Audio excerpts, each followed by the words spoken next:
full tribute to his local council for the work they're doing on tackling this hugely important issue, and full credit to him for raising it in here. Yeah. Can I thank the Minister for her answers this afternoon? If any members are planning to leave, could they do so quickly and quietly? But that's given the front benches a couple of moments to swap over. Before I call the Home Secretary to make her statement, I'm sorry that once again Mr Speaker has asked me to remind ministers of the requirement in the government's own ministerial code that major new policy announcements should be made in this House in the first instance and not to the media.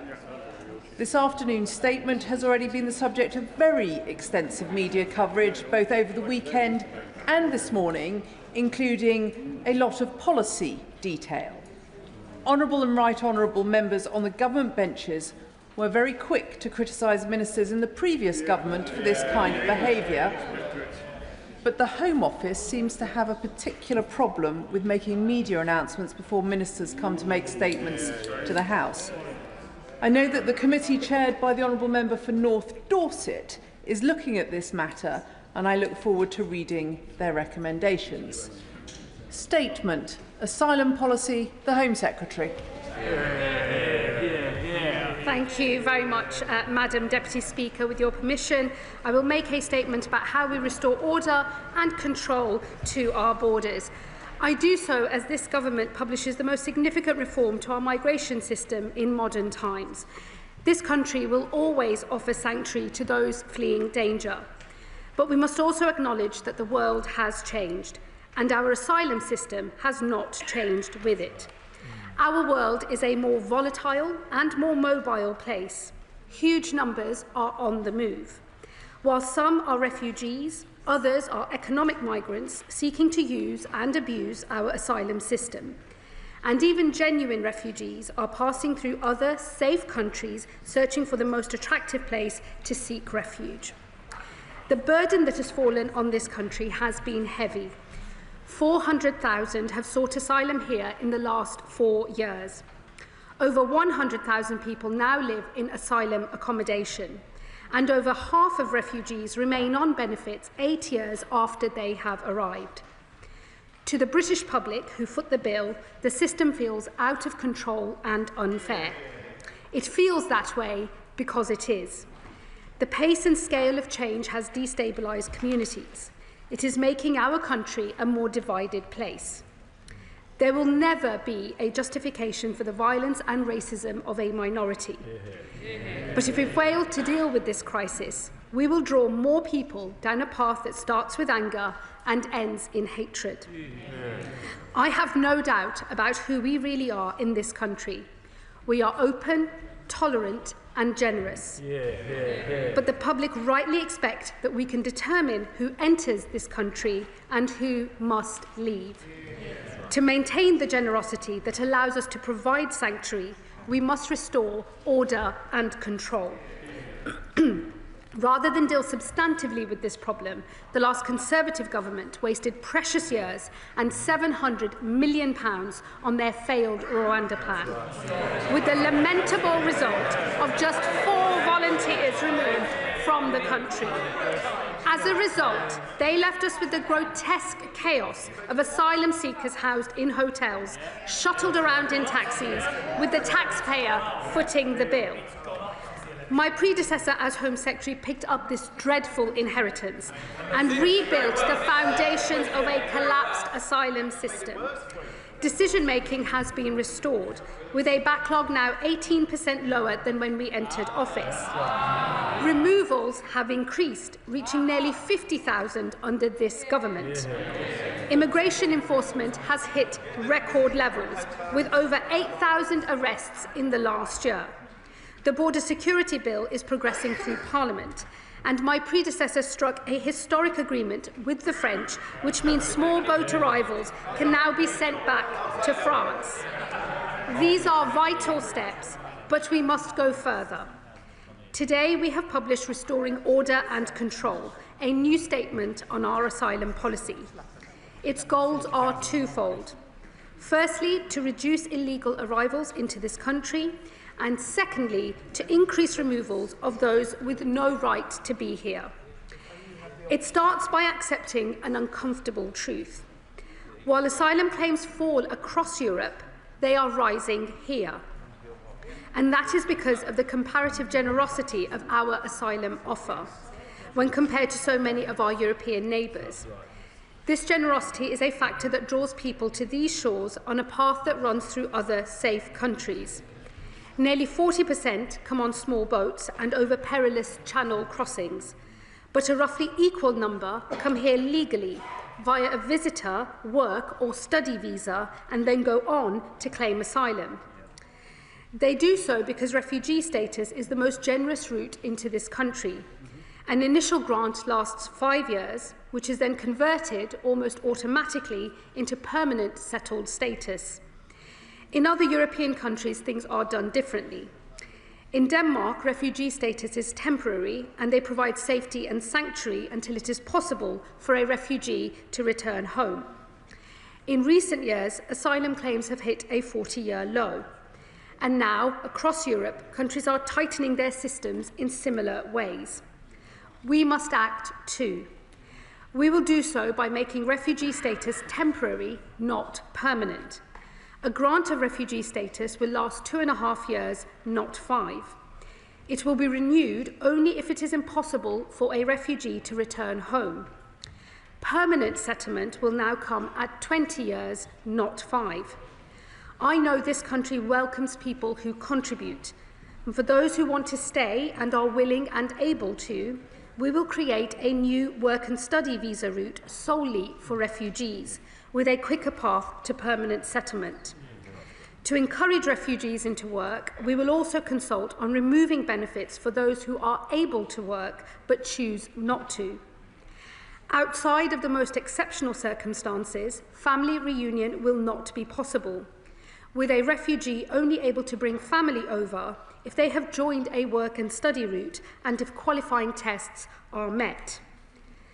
While over 50,000 were granted refugee status in the last year, more than 100,000 claimants and failed asylum seekers remain in taxpayer-funded accommodation. And we know that criminal gangs use the prospect of free bed and board to promote their small boat crossings. We have already announced that we will empty asylum hotels by the end of the Parliament, and we are exploring a number of large military sites as an alternative. We will now also remove the 2005 legislation that created a duty to support asylum seekers, reverting to a legal power to do so instead. While we will continue to support those who play by the rules, those who do not, be that through criminality or antisocial behaviour, can have their support removed. We will also remove our duty to support those who have a right to work. It is right that those who do receive support pay for it if they can. So those with income or assets will have to contribute to the cost of their stay. This will end the absurdity that we currently experience, where an asylum seeker receiving £800 each month from his family and who had recently acquired an Audi was receiving free housing at the taxpayer's expense, and the courts judged that we could do nothing about it. Mr. Speaker, these measures are designed to tackle the pull factors that draw people into this country. But reducing the number of arrivals is just half of the story. We must also enforce our rules and remove those who have no right to be here. This will mean restarting removals to countries where they have been paused. In recent months, we have begun voluntary removal of failed asylum seekers to Syria once again. However, there are still many failed asylum seekers here from Syria, most of whom fled a regime that has since been toppled. Other countries are planning to enforce removals, and we will follow suit. Where a failed asylum seeker cannot be returned home, we will also continue to explore the possibility of return hubs, with negotiations ongoing. We must remove those who have failed asylum claims, regardless of who they are. Today, we are not removing family groups, even when we know that their home country is perfectly safe. There are, for instance, around 700 Albanian families living in taxpayer-funded accommodation having failed their asylum claims. This is true despite an existing returns agreement, and that Albania is a signatory to the European Convention on Human Rights. So we will now begin the removal of families. Where possible, we will encourage a voluntary return, but where an enforced return is necessary, that is what we will do. Where the barrier to a return is not the individual nor the UK government, but the receiving country, we will take action. I can announce today that we have told Angola, the Democratic Republic of the Congo, and Namibia that if they do not comply with international rules and norms, we will impose visa penalties on them. And I am sending a wider message here. Unless other countries heed this lesson, further sanctions will follow. Much of the delay in our removals, however, comes from the sclerotic nature of our own system. In March of this year, the appeals backlog stood at 51,000 cases. This government has already increased judicial sitting days, but reform is required. So we will create a new appeals body staffed by professional independent adjudicators, and we will ensure there is early legal representation available to advise claimants and ensure their issues are properly considered. Cases with a low chance of success will be fast-tracked, and claimants will have just one opportunity to claim and one to appeal, ending the merry-go-round of claims and appeals that frustrate so many removals. While some barriers to removal are the result of process, others are substantive issues related to the law itself. There is no doubt that the expanded interpretation of parts of the European Convention on Human Rights has contributed. This is particularly true of Article 8, the right to a family life. The courts have adopted an ever-expanding interpretation of this right, and as a result, many people have been allowed to come to this country when they would otherwise have had no right to. And we have been unable to remove others when the case for doing so seems overwhelming.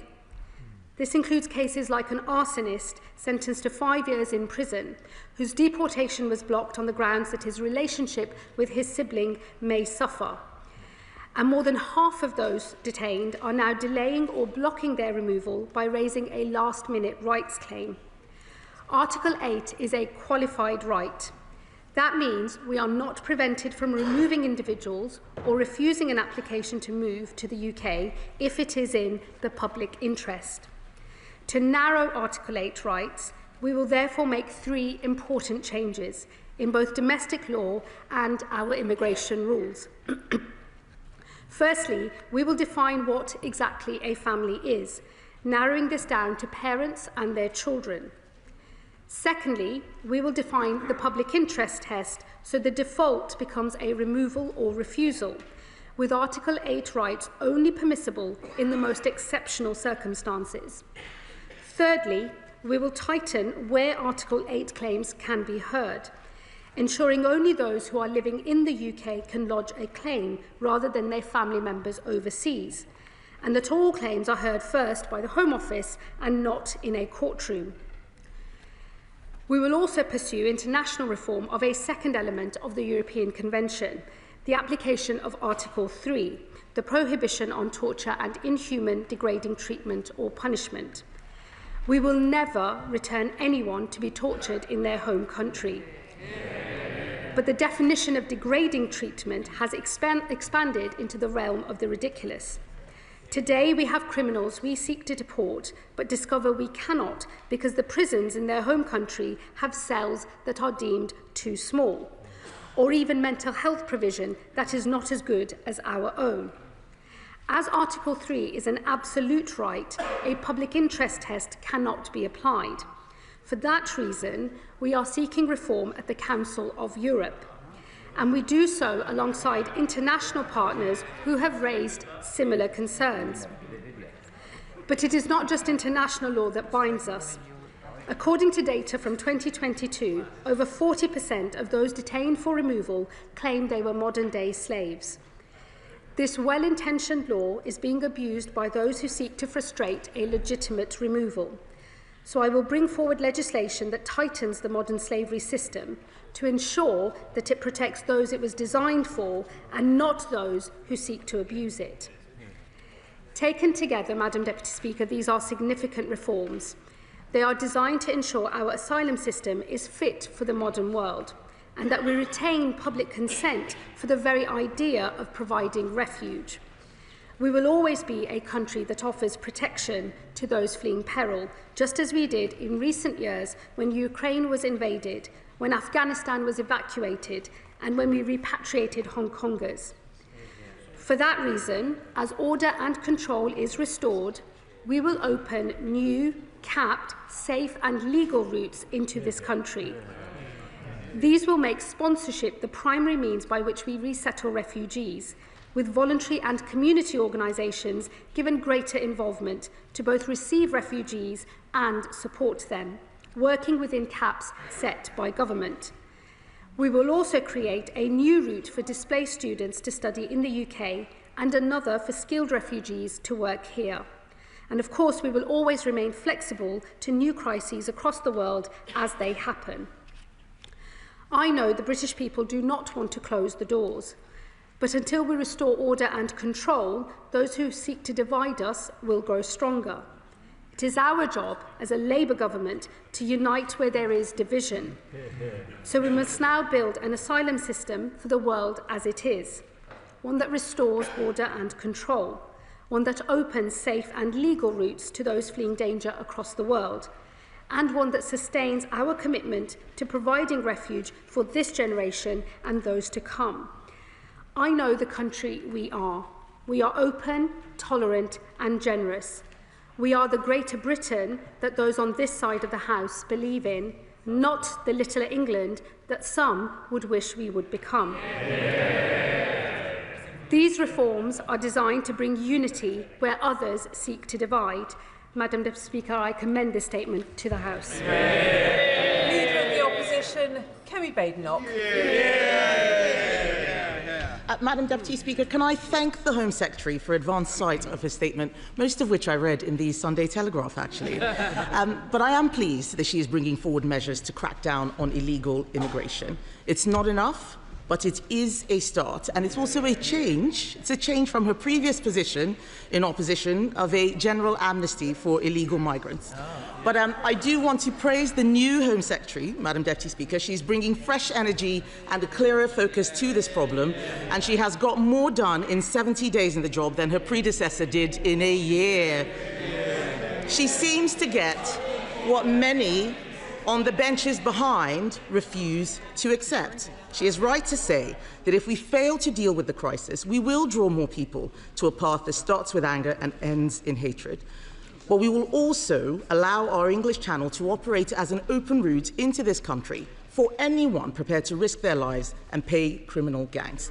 This is not fair. It is not fair on British citizens, it is not fair on those who come here legally, and it is not fair on those in genuine need who are pushed to the back of the queue because the system is overwhelmed. Anyone who cannot see by now that simply tinkering with the current system isn't going to fix this problem is either living in la-la land or being willfully obstructive. It is a shame that it has taken Labour a year in office to realise there is a borders crisis. Yes. I don't know why they're chuntering. What was their first act in government? Her predecessor's first act was to scrap the Rwanda plan, which was already, yes, they're cheering, it was already starting to act as a deterrent before it even got off the ground. And before it started, Labour threw away all of our hard work, the taxpayers' money. They're the ones who have wasted their money, not us. But this statement, Madam Deputy Speaker, is an admission that her predecessor's immigration and borders bill will not work. But I'm glad to see them now changing course. The powers they're using in this bill, they all voted down when we were in government. They wouldn't be able to do that if we hadn't got it through. None of them know the work that was done. They're just cheering nonsensically, but we know what has happened since they came into office. In fact, the Home Secretary will know that in the 70 days that she has been in office, 10,000 people have crossed the Channel.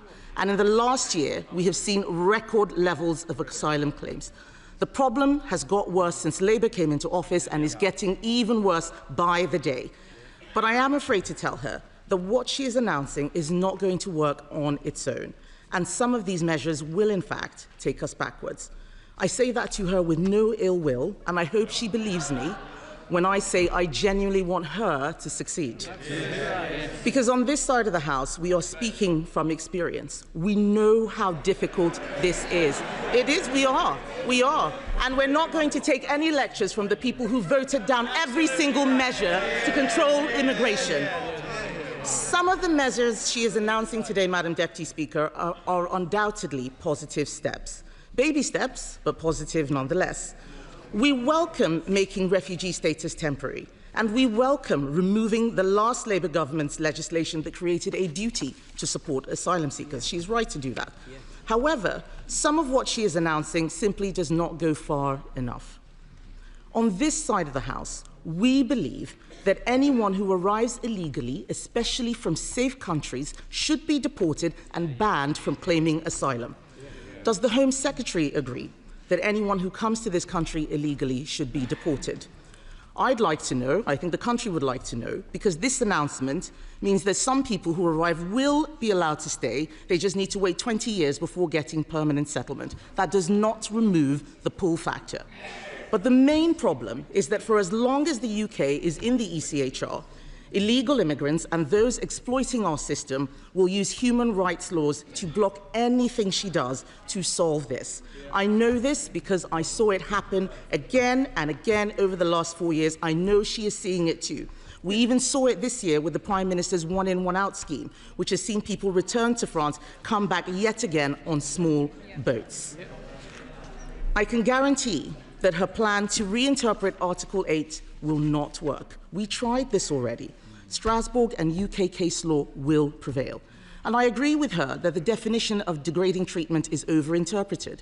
But renegotiating Article 3 internationally will take years. Years we don't have, if it were even possible, but the fact is, it isn't. We know this because a small group of EU countries tried this earlier and they were dismissed by the Secretary-General of the Council of Europe. Her government did nothing to support them, so I'm not convinced that it's the Prime Minister's negotiating skills that are going to sort out that problem. The fact is, we have looked at this issue from every possible direction, and the reality is that any plan that doesn't include leaving the ECHR as a necessary step is wasting time we don't have. Just like their plan to smash the gangs or the one-in, one-out policy, it is time-wasting and it is doomed to fail because of lawfare. We have seen this all before. The tough measures will be challenged in the courts and blocked, the new legal routes she's talking about will be exploited, and the numbers arriving on our shores and disappearing into the black economy will keep on rising. If the Home Secretary is serious about reducing these numbers, and I do believe that she is, she must be bolder. She must take steps to deter illegal immigrants from coming to Britain and deport them as soon as they arrive. Our borders plan does just that, and I know that she has studied it in detail. I've seen the looks. I know that she knows that we would leave the ECHR and ECAT to stop the Strasbourg court from frustrating deportations, that we'd establish a new removals force to make sure all illegal arrivals are deported. We would end the use of immigration tribunals, judicial review, and legal aid in immigration cases. Those are the things that are slowing us down. And we will sign returns agreements that are backed by visa sanctions to ensure we send illegal arrivals back to their place of origin. I welcome what she's talking about on Angola and Namibia, but all of us in this House know that they are not the ones creating the biggest problems. We need to be bold, serious, and unafraid to do what the British people demand: secure our borders. That is what is in our borders plan. So I urge her to take me up on my offer to work together, not just because we have some ideas she might find useful, but because, judging by her own backbenchers' reaction today, she may find our votes come in handy. Earlier this year, we saw what happened when the government tried to make changes to the welfare bill.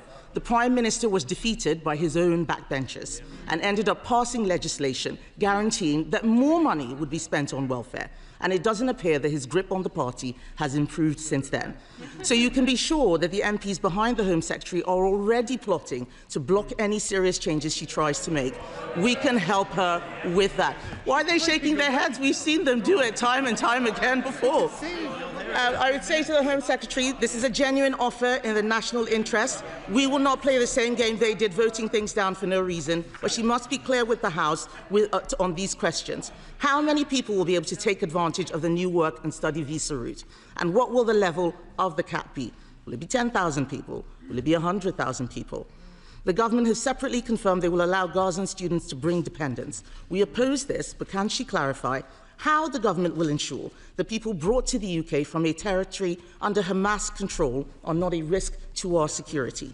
If she finds that the Human Rights Act and ECHR prevent her from enacting these proposals, will she use primary legislation to resolve this? Has Lord Hermer agreed?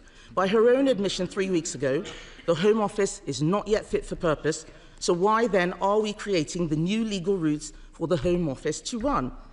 And will she take me up on this serious, genuine offer to meet and discuss how we can work together to resolve this asylum crisis, yes or no?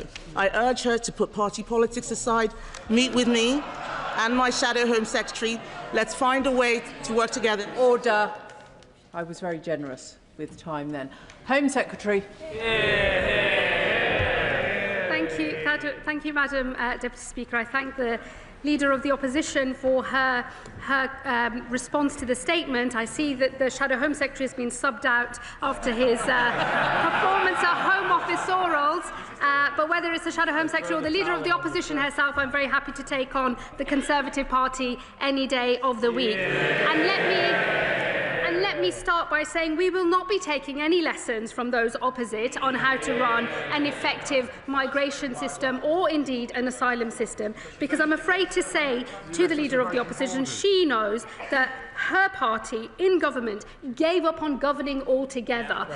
They gave up on making asylum decisions, creating the huge backlog that it was left to this government to start to deal with. And in our first 18 months in office, removals are up 23% compared to their last 18 months in office. So I will take no lessons from anyone opposite on anything to do with our asylum system, because they simply gave up and went for an expensive gimmick that cost 700 million quid, returned 4 volunteers and was doomed to failure from the start.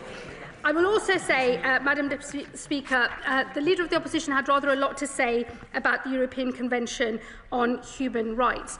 I don't recall the members opposite ever bringing forward any legislation to deal with the application of Article 8, the qualified right to private life, in this House. There was never a bill that sought to clarify the way that Article 8 should apply in our domestic legislation or indeed in our immigration rules. So I'm not going to take any lessons from the people that just never bothered to do that in the first place.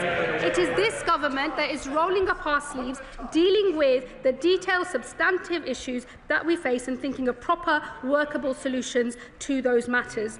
And I just say on Article 3, I think the position on Article 3 has changed across Europe. I was over at the Council of Europe in my previous role as Lord Chancellor just before the summer recess earlier on this year, and I was struck by the sheer range of other European partners who want to have this conversation. It is important, I think, that the British government leans into that conversation and seeks to work in collaboration with our European partners. The one thing that will not work is simply saying we're going to come out of the European Convention altogether. That is not and will never be the policy of this government, because we believe reform can be pursued, but that this is an important convention, not least because it actually underpins some of our own returns agreements, including the one with France. And so she talks about how many years it would take for us to think about reform of the convention, but it would also take just as many years, as she well knows, to start renegotiating lots of international agreements which would be affected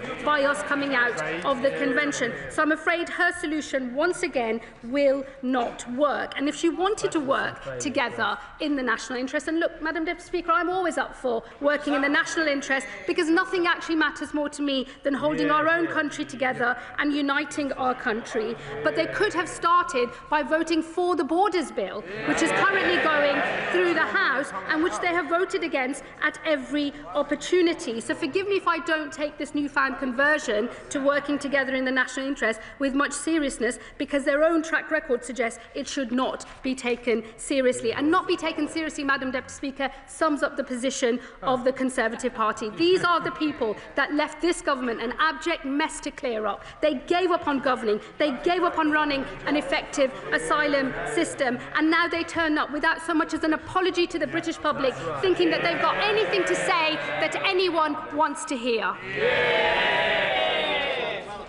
Before I call the first backbench contribution, can I remind members that in order to expect to be called in a statement, they should have been here from the start of the Home Secretary's statement. There may be members bobbing quite unnecessarily. Florence Eshalomi.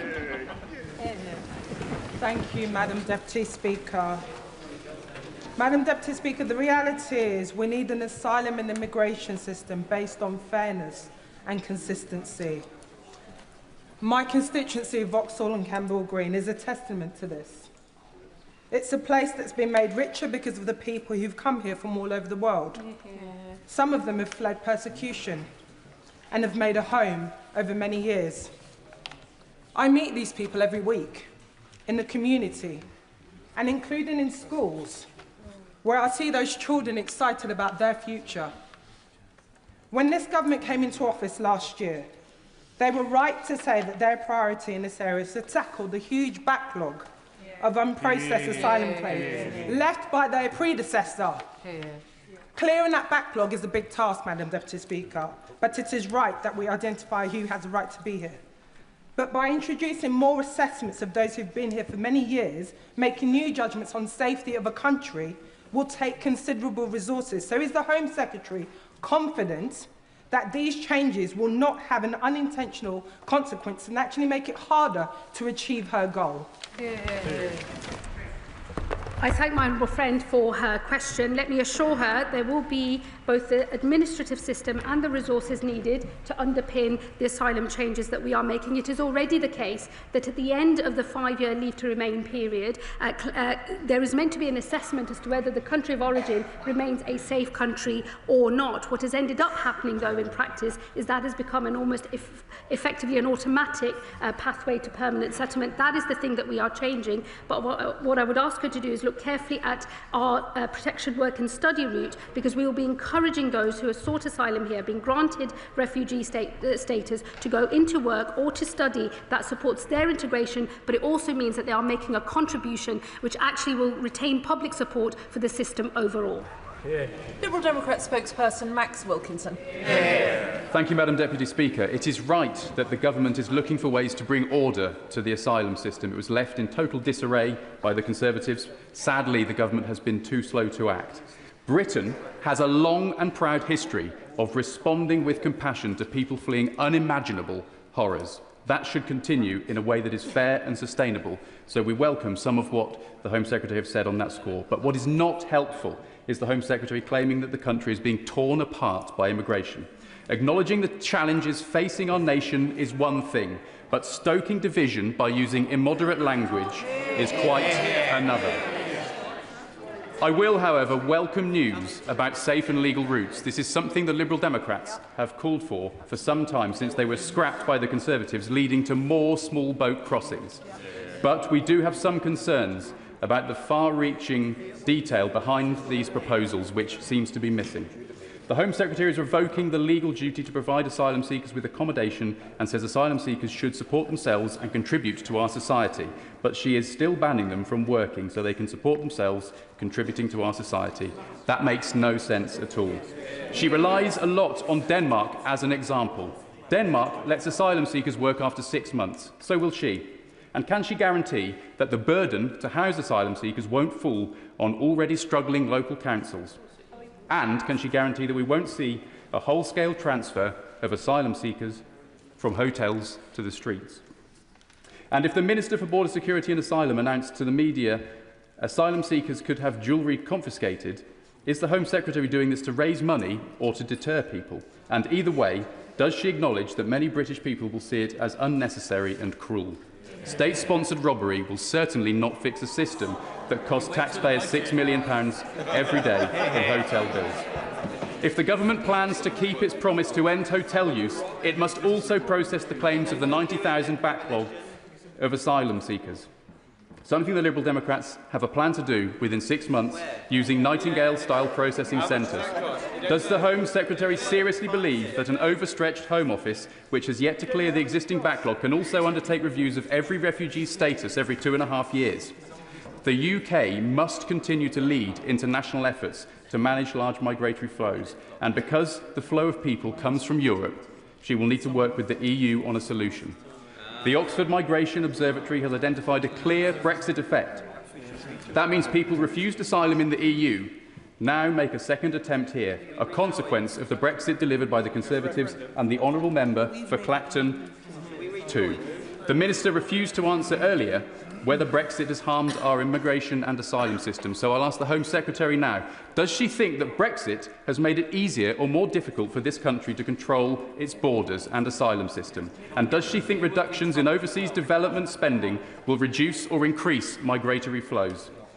We have already made it very clear that we think leaving the ECHR will make no difference to securing our borders and will tear hard-won rights away from British people. It's encouraging that the Home Secretary has said that is not part of the government's plan. Finally, we urge the government to tread carefully, to act with fairness, to act with efficiency, and to act with compassion for local communities in the UK who want this resolved, but also for asylum seekers too. Thank you, Madam Deputy Speaker. I have to say to the honourable gentleman, I wish I had the privilege of walking around this country and not seeing the division that the issue of migration and asylum system is creating across this country. Unlike him, unfortunately, I am the one that is regularly called a fucking packy and told to go back home. It is I who knows through my personal experience and that of my constituents just how divisive the issue of asylum has become in our country. And I do say to him, I wish it were possible to say that there isn't a problem here, that there's nothing to see and that it is all, in fact, just extremist right-wing talking points. But this system is broken and it is incumbent on all members of Parliament to acknowledge how badly broken the system is and to make it a moral mission to fix this system so that it stops creating the division that we all see. And I do say to him, I do not think it is acceptable or appropriate for people in this place to not acknowledge the real experience of those who sit outside of this House. We are supposed to be in here to reflect that experience in this House, and I hope that he will approach the debates that we will no doubt have on all of these measures in that spirit. He also accused this government of being too slow to act. I do have to say to him, removals of those who have no right to be in our country are up by 23% in the first 18 months of this Labour government compared to the last 18 months of that former Tory government. That is a government that is getting on with the job. We have made 11,000 enforcement raids, 8,000 arrests, and over 1,000 people with no right to be in this country as a result of those raids have been removed from this country. This is a government that has been getting on with the job, and this is just the next phase of our work as we deal with the broken migration system that we inherited from those opposite. He said that he thought that whilst people who are waiting on their claim should be given the right to work, I think he knows that will be a huge pull factor and increase the number of channel crossings rather than decrease them. That would be our experience in this country. That is why we are not pursuing that policy. But what we have said is for those who are granted refugee status in this country and who can and want to, they will be able to switch into the protection work and study route so they can start contributing to society. That will help them to integrate and it will help the communities that they are living in as well. He knows full well that it is not the policy of this government to confiscate jewellery from those who are accessing asylum accommodation. What I would say to him, though, is asylum accommodation is provided to asylum seekers by British taxpayers, and it is right that if people have high-value assets, that they contribute to the cost of that asylum accommodation. I gave in my speech the example of a man who was in supported asylum accommodation paid for by his taxpayers and by mine, who was receiving £800 a month from his family and who had enough money to acquire himself an Audi. I think it is right that the British state should be able to say to such an individual, contribute. We're not saying that we would take everything away and leave that individual destitute, but I think contribution is a fair principle here. And I would be very disappointed to discover that the Liberal Democrats do not support contribution when people can afford to do so to the cost of their asylum accommodation. And Madam Deputy Speaker, he left his remarks on Brexit. I don't have any more to say about that. I'm living in the world as it is today. If he has things to say, I'm sure the House will continue to hear about them. The Home Secretary should know that language that is not acceptable in this House does not become acceptable if it is attributed to others. She might like to apologise for the language used. I apologise, Madam Deputy Speaker. I did not mean any discourtesy. I was merely reflecting the truth of words that are used to me. And I think we all appreciate that. But please, can I urge members to keep their language acceptable in the House? Graham Stringer. Thank you, Madam Deputy Speaker. Can I start by saying I fully support the Home Secretary in a statement today. It is a fundamental duty of government to protect our borders and to know who is coming into this country, which we have not known for some time. She has set herself a difficult task, but will she agree to publish targets for all the areas she has outlined in her statement today, particularly a reduction in the number of undocumented and illegal entrants to the country, so that we can check whether it is working, and she may need to alter some of the policies if it is not working. Thank my honourable friend for his question. What we won't do is set arbitrary targets or caps.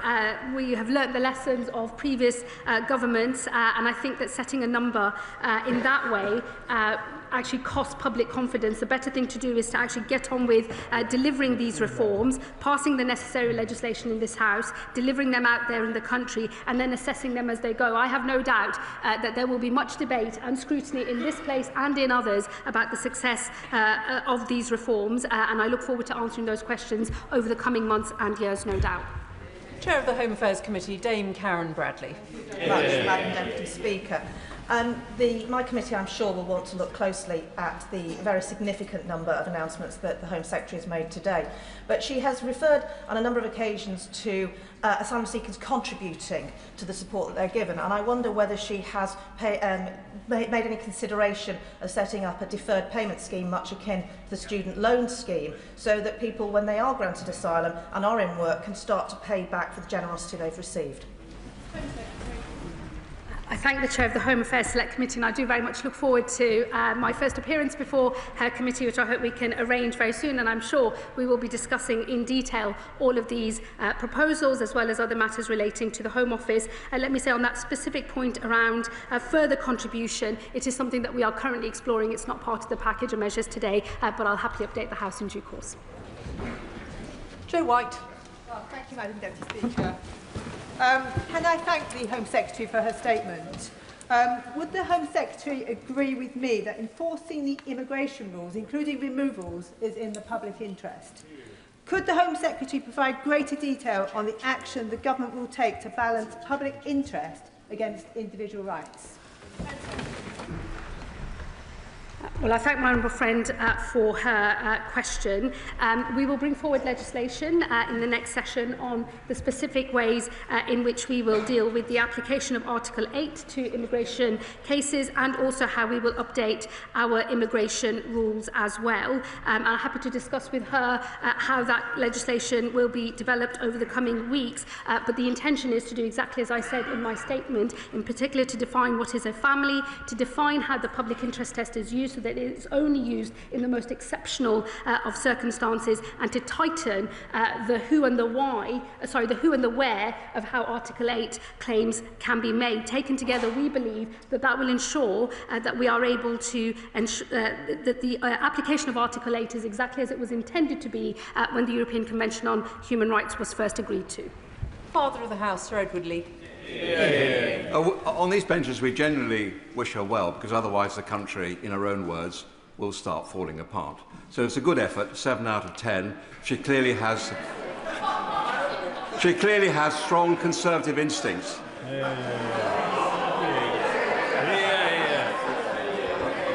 But does she fear that such is the misery in many of these countries that they're not really worried about how long they have to wait for their asylum claim to be processed?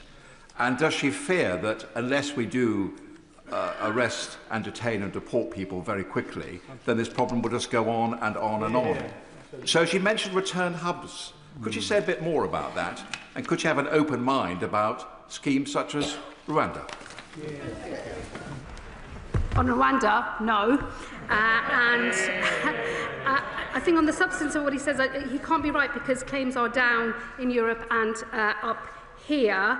So what I would say to him instead is I hope that he will approach the debate that we're having with an open mind, ditch the failed policies of his party and maybe consider more workable solutions from this side of the House instead. Lewis Atkinson. To continue the UK's proud history of offering sanctuary while simultaneously reducing illegal channel crossings, the right way for refugees fleeing persecution should be through safe and legal routes that are subject to full security checks and controls, not by paying people smuggling gangs to cross the channel in an uncontrolled and unsafe way. So can I therefore welcome the Home Secretary's announcement that such routes will be created? And can she tell the House how quickly she envisages these will be implemented?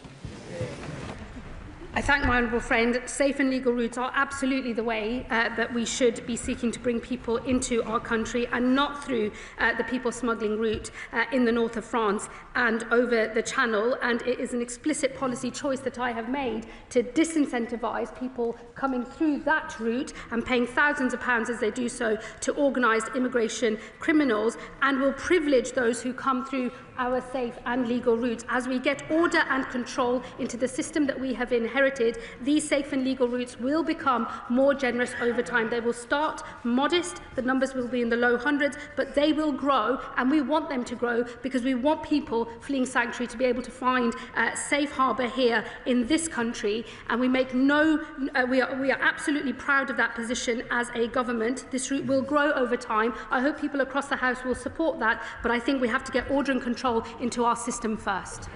Christine Jodin. Thank you very much, Madam Deputy Speaker. I think there would be general agreement that we have chaos in the immigration and asylum system, and that the government should be looking for new ways to discourage people from crossing the Channel in small boats. But in what she says today, is there a danger that those people that we do actually need to come to this country legally, with the skills that we need to fill the employment gap, to keep our NHS working and to work in the social care sector, will actually look at this country now and say, no, I don't want to go there, and that there is a danger in this policy that that will happen?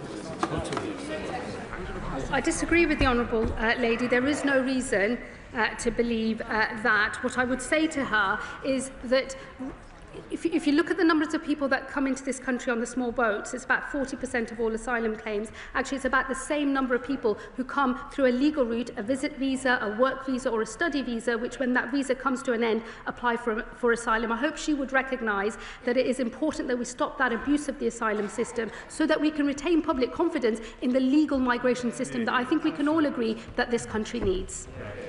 Chris Murray. Thank you, Madam Deputy Speaker. I now draw your attention to my declaration of interest. Over the last few years, 3 times as many people fleeing war or persecution have come to this country from Ukraine and Hong Kong as have come in small boats, but there has been no public outcry. The lesson here is the British people are compassionate and generous to refugees when the system is controlled, fair and gripped by the government. In 15 years working on asylum issues before being elected, I saw the dysfunction this government has inherited. There is nothing progressive about ducking asylum reform and allowing public support for refugees to drain away. Can the Home Secretary set out how these reforms will address the manifest unfairnesses and rebuild public support for the asylum system and immigration overall? My honourable friend makes a very powerful point. This country is an open, tolerant and generous place, but there are conditions for that openness, for that tolerance and for that generosity. And they are that there is order and control in the system. And when people can see a system that is not working, where rules are being abused and not enforced, they do rightly feel angry. And it is important that this government deals with those problems so that we can have public consent for not just a new system that works better, but also for the safe and legal routes that I know he and others in this House will want to see. The two principles that underpin all of the reforms that I am making today are fairness and contribution. They are quintessential Labour values, but they are also quintessential British values too. Sir Desmond Swing. As she struggles to find these hubs, she should reflect on the fact that it was her government that wasted the 700 million by giving up the opportunity to Germany and the United States before we got the chance to use it.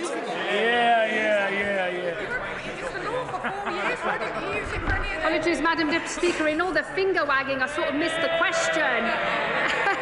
But I think it was something about Rwanda, which I think we can all agree was a totally failed scheme and a waste of money. There are good ongoing negotiations going in relation to return hubs. I very much hope we can update the House in due course.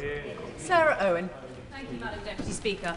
I hope that we could all agree that a strong immigration system doesn't have to be a cruel one. When the Tories painted over murals for refugee children, the numbers of small boat crossings still went up. When they threatened deportations to Rwanda, guess what? The crossings still went up. So what evidence does the Secretary of State have that taking personal belongings, such as jewellery from refugees, and selling it off actually works as a deterrent? Isn't a focus on the new plans outlined on the safe and legal routes a much better use of all of our time?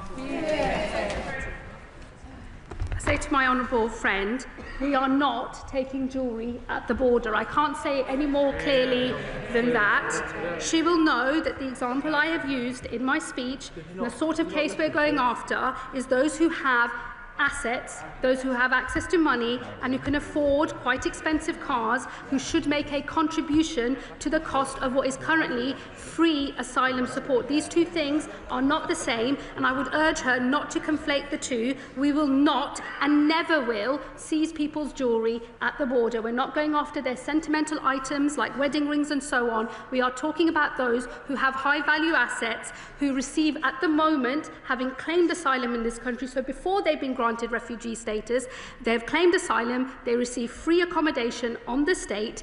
If they have assets, they should contribute to the cost of that accommodation, just as I explained in the example I used in my speech. That is the sort of case we are talking about, and I do hope that she will not perpetuate what is being said about jewellery, because I have ruled that out clearly in this House today.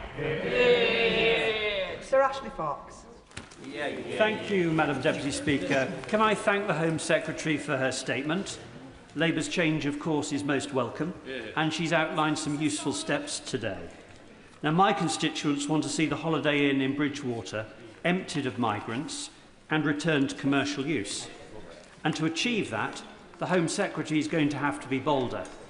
So does she agree with me that anyone who arrives in this country illegally should be detained on entry and deported automatically? Again, forgive me, but I'm not going to take any lessons from the party that gave us hotel use in the first place, now lecturing me about hotel exit. It is a manifesto commitment of this government that we will get out of hotels by the end of this Parliament. I hope to do so before then. That is why we are exploring large sites, including military sites. I know that will engage more debate in this House over the coming weeks and months, and I look forward to that. But given that he's a member of a party that started hotel use, I hope he'll reflect on that first. Daniel Zeitner. Thank you, Madam Deputy Speaker. I support my right honourable friend's statement, and particularly her announcement about safe and legal routes. She'll know that cities like Cambridge have a long tradition going back to kinder transport, to welcoming people from Syria and Ukraine. And I very much hope she'll work closely with authorities like Cambridge City Council to work on measures that can make these routes work. I thank my honourable friend. We absolutely will work with local partners, councils, philanthropists, other charitable organisations as we develop these safe and legal routes. And as I said in my speech earlier, they will take 3 primary forms: community sponsorship, because we believe that is the best model for achieving integration of refugees into our communities, a route for talented students and for skilled workers as well. We want to play our full part as a country in providing sanctuary to those truly in need. We need to move to a better system. Safe and legal routes will be the way in the future to do it. Marie Goldman. Thank you, Madam Deputy Speaker. I'm sure we can all agree across this House that one of the key aspects of dealing with the asylum system is dealing with the crisis and the backlog, which is absolutely enormous. And the Home Secretary said in her speech that they are looking at a number of large military sites as an alternative to the asylum hotels. One of those large military sites is already in use is RAF Wethersfield in Essex.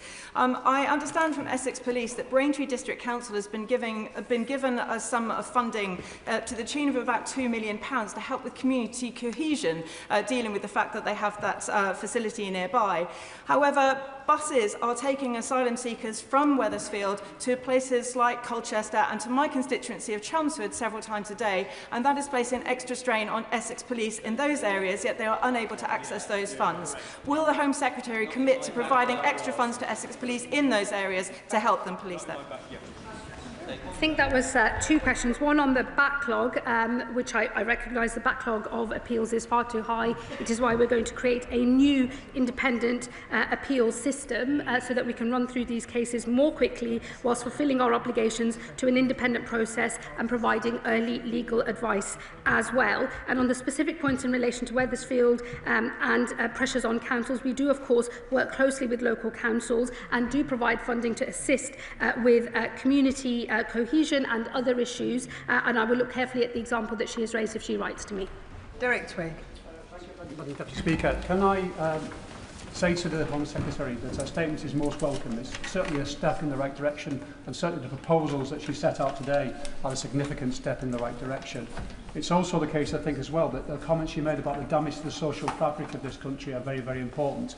But can I ask her a specific question? That is about asylum seekers who committed crimes and actually are deported, but then allowed to again put a second application in to come back to this country. Will she be looking at law to see how that can be addressed?